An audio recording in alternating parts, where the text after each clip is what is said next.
तुम्ही लोकांनी चिक्कार कॉमेंट्स आणि DMs केलेत की काळ्या वाटणाची रेसिपी सांगा, तुमच्या भाज्या खूप टेम्पटिंग दिसतात, तर हे कसं बनवायचं. तर आज मी रेसिपी तुमच्याबरोबर शेअर करते आहे. सुकं खोबरं जे आहे पातळ चिरून घ्यायचं आणि तेल टाकून छान गोल्डन ब्राऊन होईपर्यंत परतून घ्यायचं. जेवढं खोबरं त्याच्या डबल कांदाही बघा गोल्डन होईपर्यंत परतून घेतला. त्यानंतर अद्रक लसूण त्यामध्ये ॲड करायचं, त्यालाही परतवून घ्यायचं. हिरवी मिरची ऑप्शनल आहे, टाकायची तर टाका, नाही तर नाही टाकली तरी चालते.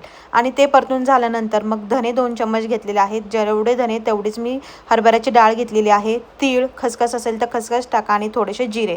त्यानंतर काळी मिरी, लवंग आणि हिरवी विलायची जी असते ती घालायची. याला छान गोल्डन ब्राऊन होईपर्यंत यालाही परतवून घ्यायचं, पण हे एकदम लो फ्लेमवरती परतवून घ्या, नाहीतर लगेच करपून जाईल.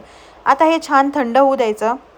थंड झाल्यानंतरच याच्यामध्ये कोथिंबीरीचे देठ असतील तर ते घालायचे. माझ्याकडे नव्हते त्यामुळे मी अख्खी कोथिंबीर घातली आणि मग एकदम फाईन पेस्ट बनवून घ्यायची. आता कढईमध्ये तेल घालायचं. इथे कांदा लसूण मसाला मी घातलेला आहे, रेडीमेडचाच आहे.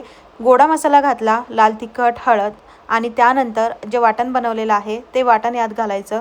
तेल सुटेपर्यंत मस्त ह्याला परतवून घ्यायचं. हे वाटण तुम्ही 15 दिवस फ्रीजमध्ये छान ठेवू शकता. या वाटणात तुम्ही कोणतीही भाजी बनवू शकता, अगदी अप्रतिम लागते. आणि काय वेळेची बचत, तुम्ही 5 ते 10 मिनटात कोणतीही भाजी एकदम बनवून रेडी करू शकता.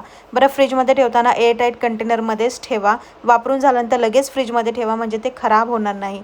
रेसिपी आवडली असेल तर फॉलो करायला विसरू नका. भेटू लवकर. बाय.